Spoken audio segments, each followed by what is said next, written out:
सिद्धार्थ, गौरी और बूढ़े बाबा तीनों एक जगह पर जमा हो गए और आकाश की तरफ देखने लगे। तभी राम प्यारी भी उनकी तरफ आई और उनसे बोली, अच्छा शगुन नहीं है। इसे काली विद्या की भाषा में रक्त आकाश कहा जाता है। यह तभी होता है जब शैतान अपना विस्तार प्रकृति में फैला रहा होता है। यह सुनकर बूढ़े बाबा ने कहा, इसे किस तरह नष्ट किया जा सकता है? राम प्यारी ने कहा, इसे नष्ट करने का एक ही उपाय है कि इस शैतान को नष्ट किया जाए, नहीं तो जब तक ऐसा नहीं होता तब तक यह और भी फैलता रहेगा। सिद्धार्थ ने कहा, लेकिन शैतान को नष्ट करने के लिए अभी तो हमने युद्ध का ऐलान किया है, अभी तो युद्ध शुरू तक नहीं हुआ है। राम प्यारी बोली, युद्ध शुरू हो चुका है सिद्धार्थ। शैतान ने युद्ध का ऐलान कर दिया है। हमें किसी तरह पुष्य नक्षत्र के पहले ही आक्रमण करना होगा। हम जितनी जल्दी शैतान के आयाम तक पहुंचेंगे उतनी ही जल्दी हम इस संकट से मुक्ति पा सकेंगे। बूढ़े बाबा ने कहा, लेकिन हम पूरी तरह से तैयार भी नहीं हैं। अभी तो गंधर्वों को हमारा संदेश तक नहीं पहुंचा है। राम प्यारी ने कहा, अभी इसी वक्त गंधर्वों को संदेश भेज दो। बूढ़े बाबा ने श्वेतांग यक्ष का आह्वान किया। कुछ ही पलों में श्वेतांग यक्ष वहां पर आ पहुंचा। बूढ़े बाबा ने श्वेतांग से कहा, श्वेतांग बेटे, अभी इसी वक्त गंधर्वों की नगरी में जाकर संदेशा दो कि युद्ध प्रारंभ हो चुका है। वीरानगढ़ पर भयंकर खतरा मंडरा रहा है। उन्हें क्या करना है वो समझ जाएंगे। और अपना ख्याल भी रखना, गंधर्व नगरी की तरफ जाते समय तुम पर भी हमले होने के बहुत आसार हैं। ये सुनकर श्वेतांग ने हाथ जोड़कर प्रणाम किया और कहा, जैसी आपकी आज्ञा। ये कहकर श्वेतांग ने छलांग लगाई और आकाश में उड़ते हुए गंधर्व नगरी की तरफ जाने के लिए निकल पड़ा। उस तरफ सुजान अपनी सारी तैयारियां पूरी करके हनुमान जी की मूर्ति को ढूंढने के लिए नील भवन से बाहर निकला और बाहर का वातावरण देखकर हैरान हो गया। उसने आकाश की तरफ देखा और आकाश की गहराइयों में कुछ विचित्र प्रकार की गतिविधियों को देखकर थोड़ा घबरा गया, लेकिन उसने अपने हौसले को बुलंद बनाया और अपना झोला कंधे पर डालकर बूढ़े बाबा को मिलने के लिए बस्ती तक पहुंच गया। सुजान को पूरी तैयारी के साथ वहां पर आते हुए देखकर बूढ़े बाबा, सिद्धार्थ और गौरी समझ गए, लेकिन बाकी के लोग हैरानी से देख रहे थे कि अचानक सुजान सामान लेकर कहां पर जा रहा था। सुजान बूढ़े बाबा के पास आया और उनके पैर छूकर जाने की आज्ञा मांगी। तभी मोतीबाई ने आश्चर्यचकित होते हुए पूछा, जे कट्ठे जा रहे से? बूढ़े बाबा ने कहा, इसकी युद्ध लड़ने की इच्छा नहीं है मोतीबाई। कई दिनों से मैं इसका रवैया देख रहा हूं, इसलिए मैंने इसे जाने की आज्ञा दे दी। ये सुनकर सब लोग हैरान हो गए। मोतीबाई कुछ पूछने ही वाली थी कि सिद्धार्थ ने उनको रोकते हुए कहा, हाँ, सुजान भैया की भी यही इच्छा थी और युद्ध लड़ना किसी के ऊपर थोपा तो नहीं जा सकता ना, इसलिए बेहतर है कि वो चले जाएं। सिद्धार्थ को ऐसा बोलते हुए देखकर मोतीबाई को काफी आश्चर्य हुआ, क्योंकि सिद्धार्थ ने जो कहा था वो उसके स्वभाव के एकदम ही विपरीत था। लेकिन मोतीबाई ये भांप गई थी कि दाल में कुछ काला था और जरूर ये लोग कुछ न कुछ छुपा रहे थे। मोतीबाई विषय की गंभीरता को समझ गई और अधिक प्रश्न किए बिना वो सुजान की तरफ आई और उसके सर पर हाथ फिराते हुए कहा, जा मारा लाडला, ईश्वर थारे को सुखी राखे अने थारा सुख के में से, ये तो तने पतों से। ये कहकर मोतीबाई ने सुजान को आशीर्वाद दिया। सुजान ने गांव वालों से हाथ जोड़कर विदाई ली और मुड़कर चले जाने लगा। बूढ़े बाबा ने सुजान की तरफ देखते हुए मन में ईश्वर से प्रार्थना करते हुए कहा, आप ही की खोज में आ रहा है और आप ही इसकी मंजिल हो। रक्षा करना प्रभु, इसके ऊपर आने वाले हर एक संकट को मोचन करना, हे संकट मोचन। ये कहकर मन ही मन से बूढ़े बाबा ने सुजान को आशीर्वाद दिया और सिद्धार्थ और गौरी ने भी मन ही मन में सुजान के सफल होने की और सही सलामत लौटने की प्रार्थना की। गांव के दूसरे लोग जो सत्य से अनजान थे, उन्हें लगा कि सुजान का जाना ठीक नहीं था, इसलिए गांव में से किसी ने कहा, आखिर यह भी भगोड़ा ही निकला। ये सुनते ही बूढ़े बाबा ने एकदम गुस्से से उस गांव वाले की तरफ देखा जिसने ऐसी टिप्पणी की थी। बूढ़े बाबा की गुस्से भरी आंखें देखकर वो समझ गया कि उसे ऐसा नहीं बोलना चाहिए था और उसने अपना सर झुका लिया। बूढ़े बाबा कुछ बोलने वाले थे कि अचानक से आसमान में बिजली कड़कनी शुरू हो गई। सिद्धार्थ और गौरी अचानक से हुई बिजली से सतर्क हो गए और गांव के कुछ लोग थोड़े से घबरा गए। बूढ़े बाबा ने कहा, आप सब लोग अपने अपने काम में लग जाइए। मैं देखता हूं कि ये शैतान आसमान को लाल करके वातावरण को इस तरह डरावना बनाकर आखिर क्या सिद्ध करना चाहता है। सिद्धार्थ ने कहा, यह आपको डराने के लिए कर रहा है, और अगर आप लोग डर गए तो वो अपने मकसद में कामयाब हो जाएगा। इसलिए आप सब लोग बिना घबराए अपना अपना काम करना शुरू कर दीजिए। अब हमें अपनी रणनीति बदलनी होगी। युद्ध होगा, लेकिन पुष्य नक्षत्र के दिन नहीं, उससे पहले। सिद्धार्थ की बात सुनकर सभी लोग अपने अपने काम करने लौट गए, और तभी सिद्धार्थ, गौरी, बूढ़े बाबा और रामप्यारी ये चारों मिलकर आगे की रणनीति की योजना बनाने के लिए गहरी चिंतन करने लगे।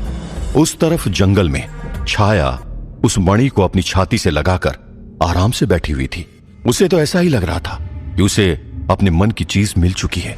छाया उस मणि को बार बार चूमते हुए उस मणि की तरफ देखते हुए बोली, गंधर्वों के गले में जो मणि शोभायमान होती है, जो मणि उन्हें शक्ति प्रदान करती है, वो मणि मुझे भी शक्ति प्रदान करेगी, और मुझे जो चाहिए वो मेरे चरणों में लाकर देगी। अब शैतान को मजा चखाने का समय आ गया है। ये कहकर उसने उस मणि को अपनी मुट्ठी में बंद किया और आंखें बंद करके उस मणि की शक्ति को आत्मसात करने की कोशिश करने लगी। कुछ समय के बाद उसने अपनी आंखें खोली और देखा कि कुछ भी नहीं हुआ था। वो मणि अभी भी वैसा का वैसा ही था, और उसके अंदर कोई भी प्रकार की शक्ति आत्मसात नहीं हुई थी। ये देखकर छाया चौंक गई। उसने फिर से उस मणि को अपनी मुट्ठी के बीच में बंद करके मणि की शक्तियों को आत्मसात करने की प्रक्रिया शुरू की, लेकिन इस बार भी कुछ भी नहीं हुआ। ये देखकर छाया को आश्चर्य हुआ। उसने फिर वही प्रक्रिया 2 से 3 बार दोहराई, लेकिन कुछ भी नहीं हुआ। गुस्से में आकर उसने मणि को अपनी मुट्ठी के बीच में थोड़ी जोर से दबाया ही था कि उस मणि के टुकड़े हो गए। ये देखकर छाया हैरान हो गई। मणि बहुत ही मजबूत होता है और इतनी आसानी से नहीं टूटता। ये छाया जानती थी, और उस मणि को इतनी आसानी से अपनी मुट्ठी के बीच में टूटते हुए देखकर उसने उस मणि के टुकड़े को उठाकर ध्यान से देखा। ध्यान से देखते ही उसे ये पता चल गया कि वो मणि है ही नहीं, बल्कि सिर्फ एक सुंदर कांच का टुकड़ा था जो मणि जैसा दिख रहा था। जैसे ही उसे ये पता चला कि वो सिर्फ एक कांच का टुकड़ा था और मणि नहीं, छाया को यह एहसास हुआ कि उसके साथ धोखा हुआ था। यो जानती थी कि उसे इतना गुस्सा आया कि उसने उस कांच के टुकड़े को अपने हाथ में इतने जोर से दबाया कि उसका हाथ कट गया और उसमें से खून निकलने लगा, और वो कांच का टुकड़ा उसके हाथ के अंदर धंस गया। छाया की आंखों में खून उतर आया था। वो इतना गुस्सा हो गई कि उसके हाथ और पैर कांपने लगे, और वो अपने गुस्से को नियंत्रित नहीं कर पाई, और इतनी जोर से उसने चीख निकाली कि आसपास के सारे पशु पक्षियों डर के मारे घबरा कर भाग गए। छाया ने मन में ऐसा ठान लिया कि ललिता ने ही उसके साथ धोखा किया था, इसलिए ललिता को धोखा देने के लिए उसे मारने के लिए वो निकल पड़ी। उस तरफ कबीले के अंदर ललिता को छाया की चीख सुनाई दी, और उसका दिल एकदम से बैठ गया। उसे यह एहसास हो गया कि छाया को मणि की असलियत के बारे में पता चल गया था, और वो अभी उसे ढूंढते हुए कबीले तक पहुंच जाएगी। ललिता को बूढ़े बाबा ने पहले ही सावधान कर दिया था कि मणि की सच्चाई पता चलते ही छाया उसे और उसके कबीले को नुकसान पहुंचाने के लिए जरूर आएगी, इसलिए वो पहले से ही सावधान हो चुकी थी। उसने बिना समय गवाए तुरंत ही एक जंगली बैल के सींग से बना हुआ शंख जैसा वाद्यंत्र मुंह से बजाया और अपने कबीले वालों को सतर्क कर दिया। उस वाद्य यंत्र की आवाज सुनते ही कबीले वालों को पता चल गया कि उनके ऊपर खतरा था, इसलिए सभी एकदम से सतर्क हो गए और सभी अपने हथियार लेकर कबीले की रक्षा करने के लिए तैनात हो गए। छाया गुस्से में गुर्राते हुए वहां पर आई और कबीले वालों के सामने देखकर जोरों से चिल्लाते हुए बोली, कहां है वो लड़की? उसने मुझे धोखा दिया है और मैं उसे नहीं छोड़ूंगी। अगर तुम कबीले वालों अपनी सुरक्षा चाहते हो तो अभी इसी वक्त उस लड़की को मेरे हवाले कर दो, नहीं तो तुम सभी को मेरे कोप का भाजन बनना होगा। छाया की बात सुनकर कबीले के एक वयोवृद्ध व्यक्ति ने कहा, हमने तुम्हारा कुछ नहीं बिगाड़ा है और इस दुनिया से हमारा कोई लेना देना भी नहीं। हम इस जंगल की गहराइयों में सारी दुनिया से बचकर इसलिए रहते हैं ताकि कोई हमारी और हम किसी की आड़ में ना आए। तुम जिस लड़की की बात कर रही हो उस लड़की ने हमें सब कुछ बता दिया।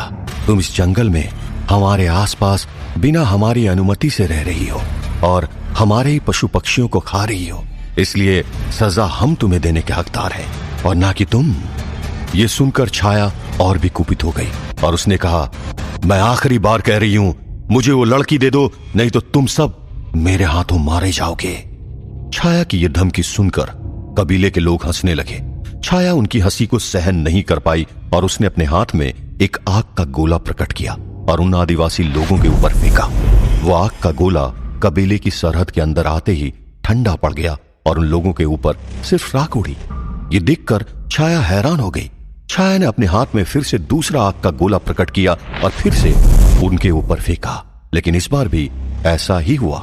कबीले के सरहद के अंदर आते ही आग का गोला अपने आप बुझ गया और देखते ही देखते छाया द्वारा फेंके गए सभी आग के गोले बुझने लगे और कबीले वालों को कोई नुकसान नहीं पहुंचा। छाया ने अपने हाथ में एक बड़ा सा पत्थर अपनी शैतानी शक्ति से प्रकट किया और कबीले वालों की तरफ फेंका। वो बड़ा सा पत्थर भी कबीले की सरहद के अंदर प्रवेश करते ही मिट्टी में बदल गया और उन आदिवासियों पर सिर्फ मिट्टी उड़ी और उन्हें कोई नुकसान नहीं पहुंचा। एक के बाद एक अपने सारे वार विफल होते हुए देखकर छाया हैरान रह गई। तभी कबीले के एक वयोवृद्ध व्यक्ति ने कहा, तुम्हें जो करना था तुमने करके देख लिया ना। अब तो तुम्हें एहसास हो गया होगा कि तुम हमारा कुछ नहीं बिगाड़ सकती, क्योंकि हमारे कबीले पर इस गांव की आत्मा का आशीर्वाद है। इसलिए अब हम तुम्हें चेतावनी देते हैं कि यहां से चुपचाप चली जाओ, नहीं तो यदि हम तुम्हें दंड देने पर उतर आए तो तुम्हें छुपने के लिए कहीं पर भी जगह नहीं मिलेगी। छाया ये सुनकर हंस पड़ी। आदिवासी बुजुर्ग ने छाया को हंसते हुए देखकर कहा, तुम्हारी हंसी तुम्हारे अहंकार का प्रतीक है, इसे नष्ट होना ही होगा। ये कहकर उस वयोवृद्ध आदिवासी ने इशारा किया और सभी कबीले के लोगों ने एक दूसरे के हाथ पकड़ लिए और आंखें बंद करके जंगल की आत्मा का स्मरण करने लगे। छाया ये देखकर कुछ सोच अथवा कर पाए उससे पहले अचानक छाया जहां पर खड़ी थी वहां पर भूकंप मचने लगा और वहां अचानक उसके पैरों के नीचे की जमीन में दरार पड़ने लगी। छाया का संतुलन बिगड़ने लगा और वो छलांग लगाकर ऊपर आकाश में उड़ने ही गई कि तब तक अचानक से जमीन के अंदर से पेड़ की जड़ों जैसा कुछ बाहर आया और उसने छाया के पैर पकड़ लिए। उसने छाया के पैर पकड़कर उसे नीचे की तरफ खींचने लगी। छाया ने तुरंत ही अपने हाथ में एक तलवार प्रकट की और उन जड़ों को काटने की कोशिश करने लगी। एक जड़ कट जाती तो दूसरी जड़ बाहर निकलकर उसका पैर और भी कस के पकड़ लेती और उसे नीचे की तरफ खींचने लगती। छाया ने अपने हाथ में बिजली प्रकट की और उन जड़ों के ऊपर उस बिजली से वार किया। बिजली के झटके से जड़ें थोड़ी सी ढीली हो गई और छाया का पैर उसमें से छूट गया और वो फिर से ऊपर आकाश की तरफ उड़ने लगी। तब तक अचानक आसपास के पेड़ों में से टहनियां लंबी होने लगी और छाया के हाथ और पैरों को अपने अंदर जकड़ने लगी। छाया कुछ समझ पाए उससे पहले उसके हाथ, पैर और कमर पर पेड़ पौधों से बनी हुई जंजीरें जकड़ने लगी। छाया उनमें से छूटने की बहुत ज्यादा कोशिश करने लगी, लेकिन वो कामयाब नहीं हो पा रही थी। उसने अपना रूप बदलकर पक्षी का रूप धारण करने की कोशिश की, लेकिन वो कामयाब नहीं हो पा रही थी। छाया के दोनों पैर विरुद्ध दिशा में से आई हुई पेड़ पौधों की जंजीरें अपनी तरफ खींचने लगी। इससे छाया को बेहद तकलीफ होने लगी थी। छाया को लगा कि उसका शरीर दो हिस्सों में पूरी तरह से फट जाएगा, इसलिए उसे कुछ न कुछ तो करना ही था। छाया ने उसी वक्त अपनी सारी शक्ति एकत्रित करके जोर से दहाड़ लगाई और एकाएक विकराल रूप धारण कर लिया।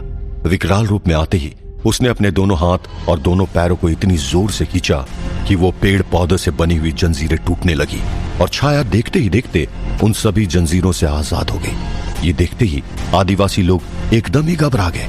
उन्होंने फिर से अपनी आंखें बंद करके एक दूसरे के हाथ पकड़कर जंगल की आत्मा का आवाहन करना शुरू कर दिया।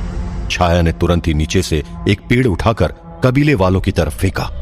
चूंकि ये पेड़ उस जंगल का हिस्सा था और छाया की शैतानी शक्ति से प्रकट नहीं हुआ था, इसलिए वो पेड़ कबीले के सरहद के अंदर भी आसानी से चला गया और देखते ही देखते कई सारे आदिवासी को अपने नीचे कुचल दिया।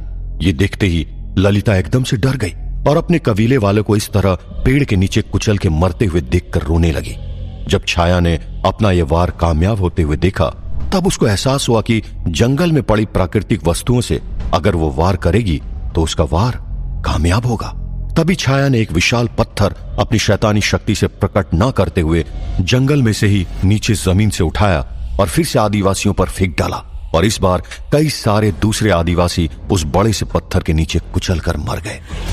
कबीले में भगदड़ मच गई। आज हजारों सालों में पहली बार आदिवासी के इस कबीले में किसी बाहरी व्यक्ति ने आक्रमण किया था। तभी छाया से बदला लेने के लिए ललिता रोते हुए वहां से उठी और दौड़ते हुए एकदम से उसने छलांग लगाई और हवा में ही उसने गौरी द्वारा दिया गया खंजर निकाला और छाया के बगल में से उड़ती हुई आई और वो खंजर उसने सीधा छाया के कंधे पर मार दिया। वो खंजर छाया के कंधे में अंदर तक घुस गया और छाया दर्द के मारे करहा उठी। ललिता ने चिल्लाते हुए अपने कमर में से एक रस्सी निकाली और उड़ते हुए छाया के गले में वो रस्सी डालकर उसे जोरों से खींचने लगी। छाया कंधे पर लगे हुए खंजर के वार से उभर भी नहीं पाई थी कि अचानक उसके गले पर ललिता ने रस्सी से वार कर दिया और इसलिए छाया का संतुलन बिगड़ गया और वो एकदम से नीचे गिर गई। अचानक से हुए इस वार में छाया पहले तो समझ ही नहीं पाई कि आखिर उसके साथ हुआ क्या था। तभी ललिता ने चिल्लाते हुए छाया के कंधे से खंजर निकाला और छलांग लगाते हुए उसने उस खंजर को छाया के पेट में मार दिया। जैसे ही वो खंजर छाया के पेट में घुसा, छाया दर्द के मारे चिल्ला उठी और उसने एकदम से ललिता का हाथ पकड़ लिया और अपनी पूरी शक्ति लगाकर ललिता को दूर फेंक दिया। उसने ललिता द्वारा मारे गए खंजर को पेट से धीरे से निकाला और जमीन के ऊपर से मिट्टी उठाकर अपने पेट के घाव के ऊपर लगा दिया। उस तरफ ललिता एक पेड़ से जाकर टकराई और नीचे गिर गई। ललिता और छाया दोनों ही अपने आप को संभालते हुए उठी और दोनों एक दूसरे के आमने सामने आ गई। तभी छाया ने ललिता को देखकर कहा, मैंने तुझे एक भोली भाली आदिवासी लड़की समझकर तेरी मदद करनी चाहिए, लेकिन तू भी धोखेबाज निकली। तूने मेरे साथ इतना बड़ा धोखा किया। छाया अपना वाक्य पूरा करना चाहे उससे पहले ललिता ने कहा, धोखा तो तूने भी किया है। तूने अपने आप को योगिनी कहा, लेकिन तू योगिनी नहीं है बल्कि शैतान की प्रतिमूर्ति है। तू मनुष्य नहीं है, तू एक शैतानी स्त्री है। और वो मणि तूने अपनी योग साधना के लिए नहीं बल्कि अपनी शैतानी शक्तियों को और भी बढ़ाने के लिए मेरे पास से मंगवाई थी। तू जानती थी कि तू अगर उस गांव में गई तो तू बच नहीं पाएगी, इसलिए तूने मुझसे भी झूठ बोला और एक गलत काम करने के लिए मुझे उकसाया भी। ये सुनकर छाया ने कहा, तुम नहीं करती काम मेरा, क्यों करने गई थी काम? इस काम को करने के पीछे तुम्हारा ही लालच था ना। ये क्यों नहीं बताया तूने अपने गांव वालों को कि तुझे बंदरों का मांस खाना था और उसी के लालच में तू ये कार्य करने गई थी? ये शब्द जब आदिवासी लोगों के कानों में पड़े तब सभी एकदम से रुक गए और ललिता के प्रति घृणा से देखने लगे। ये आदिवासी जो कभी भी एक दूसरे के साथ किसी भी भाषा में बात नहीं करते थे, आज ललिता की मां ने पहली बार ललिता से भाषा का उपयोग करते हुए कहा, क्या ये सच है ललिता कि तूने बंदर का मांस खाया और इसी की लालच में तू ये काम करने गई थी? ललिता अपनी मां के सामने कुछ बोल नहीं पाई और उसने शर्म से अपना सर नीचे झुका लिया। ललिता का मौन उसके विरुद्ध चला गया और गांव के सभी लोग इस बात से बहुत दुखी हो गए। और तब ललिता की मां ने कहा, ये क्या कर दिया तूने? तेरे इसी पाप की वजह से आज कबीले पर यह बड़ा संकट आन पड़ा है। बंदर हमारे लिए अति पवित्र जानवर है और उसका शिकार करना वर्जित है, लेकिन फिर भी तूने ऐसा किया, इसलिए जंगल की आत्मा का श्राप हमें लग गया। इस कबीले की अधोगति की जिम्मेदारी सिर्फ और सिर्फ तू है। धिक्कार है तुझ पर, और आज के बाद में इस कबीले के दरवाजे तेरे लिए हमेशा के लिए बंद हो गए। ये कहकर सभी लोग ने विचित्र प्रकार की आवाजें निकालकर ललिता को अपने कबीले से बेदखल करने की विधि पूरी कर ली। ये देखकर ललिता का आत्मविश्वास एकदम से टूट गया और उसकी जीने की चाहत भी खत्म हो गई। तभी छाया ने तुरंत ही अपने हाथ में वो खंजर उठाया जो ललिता ने उसके कंधे और पेट में मारा था, और छाया दौड़ते हुए आई और एकदम से ललिता के पेट के अंदर वो खंजर भोंक दिया। ललिता दर्द के मारे कर्रा उठी। छाया ने फिर से वो खंजर ललिता के पेट से बाहर निकाला और जोरों से उसके पेट में भोंक दिया और उस खंजर को उसके पेट में ही गोल घुमाते हुए ऊपर की तरफ खींचा और वो खंजर ललिता के पेट को चीरते हुए छाती तक पहुंच गया। ललिता के मुंह के अंदर से खून बह निकला और ललिता जमीन पर गिर पड़ी। क्या छाया की क्रूरता का अंत निकट था? क्या छाया के पापों का घड़ा भर चुका था? क्या सुजान हनुमान जी की मूर्ति को ढूंढने में कामयाब हो जाएगा?